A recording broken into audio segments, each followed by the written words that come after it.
Section 3. Feminism against neoliberalism? Today, however, this capitalism is itself at a critical crossroads. The global financial crisis may mark the beginning of neoliberalism's end as an economic regime. Meanwhile, the associated political crisis of the Westphalian state, of Europe, of US hegemony, may herald the dissolution of the order of governance in which neoliberalism thrived.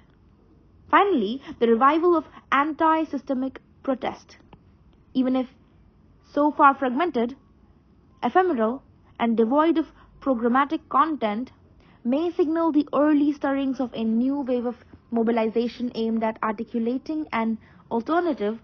Perhaps accordingly we stand poised at the brink of yet another great transformation as massive and profound as the one I have just described.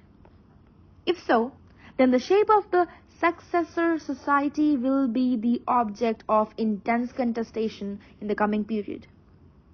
And feminism will feature importantly in such contestation in two different senses and at two different levels. First, as a social movement whose fortunes I have traced here, which will seek to ensure that the successor regime institutionalizes a commitment to gender justice, but also, second, as a general discursive construct that feminists in the first sense no longer own and do not control, an empty signifier of the good, akin perhaps to democracy, which can and will be invoked to legitimate a variety of different scenarios, not all of which promote gender justice. An offspring of feminism in the first social movement sense, this second discursive sense of feminism has gone rogue. As the discourse becomes independent of the movement, the latter is increasingly confronted with a strange shadowy version of itself, an uncanny double that it can neither simply embrace nor wholly disavow. In this chapter, I have mapped the disconcerting dance of these two feminisms in the shift from state-organized capitalism to neoliberalism. What should we conclude from my story? Certainly not that second-wave feminism has failed simpliciter, nor that it is to blame for the triumph of neoliberalism.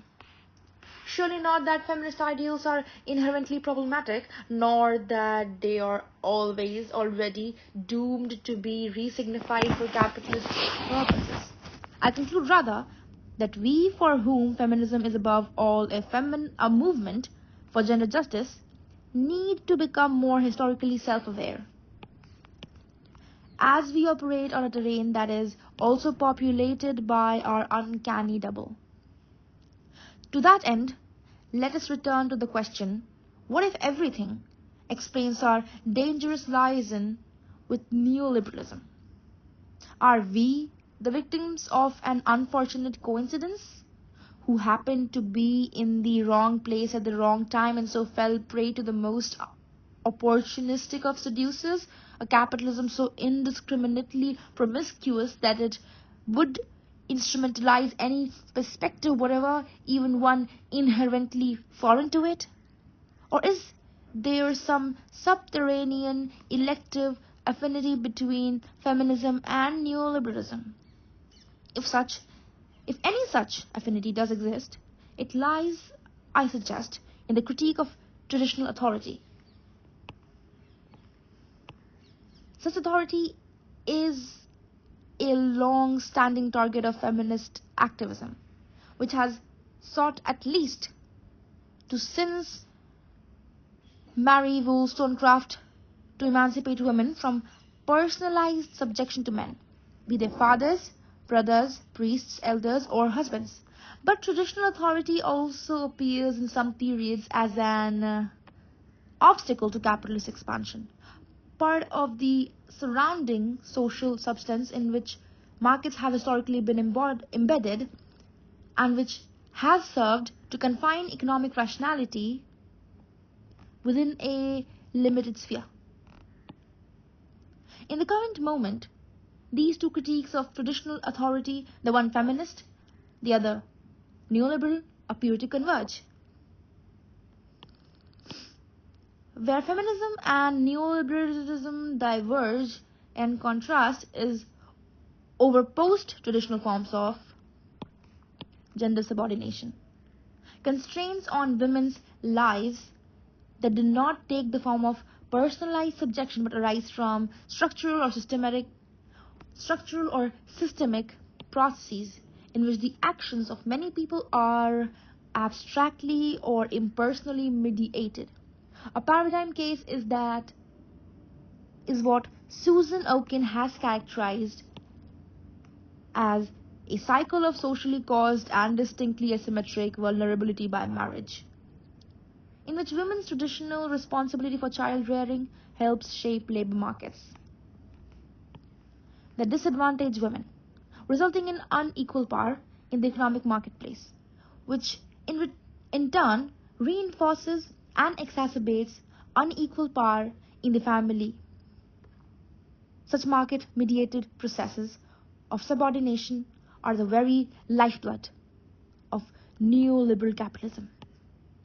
Today, accordingly, they should become a major focus of feminist critique as we seek to distinguish ourselves from and to avoid resignification by neoliberalism. The point, of course, is not to drop the struggle against traditional male authority, which remains a necessary moment of feminist critique. It is rather to disrupt the easy passage from such critique to its neoliberal double, above all by reconnecting struggles against personalized subjection to the critique of a capitalist system that, while promising liberation, actually imposes a new mode of domination. In hopes of advancing this agenda, I would like to conclude by revisiting one last time my four foci of feminist critique. For an anti-neoliberal anti-economism, the crisis of neoliberalism offers the opportunity to reactivate the emancipatory promise of second-wave feminism.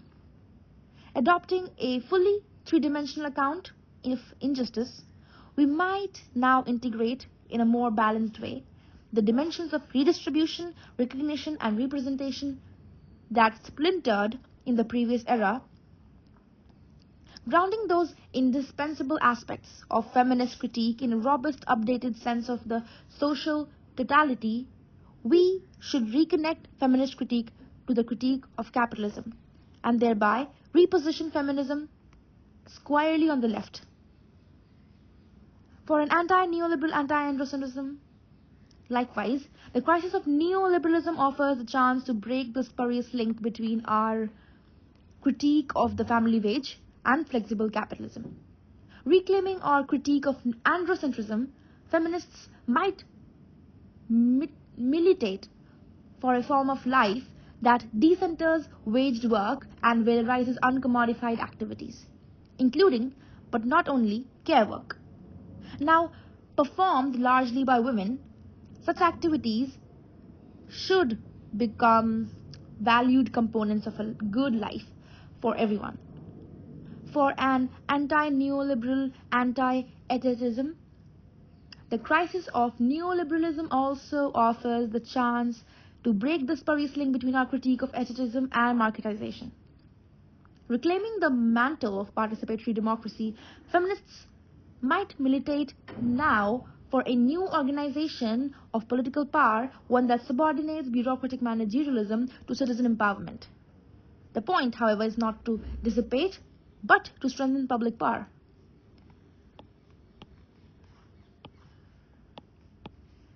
Thus, the democracy we seek today is one that fosters equal participation while using politics to tame markets and to foster society in the interest of justice.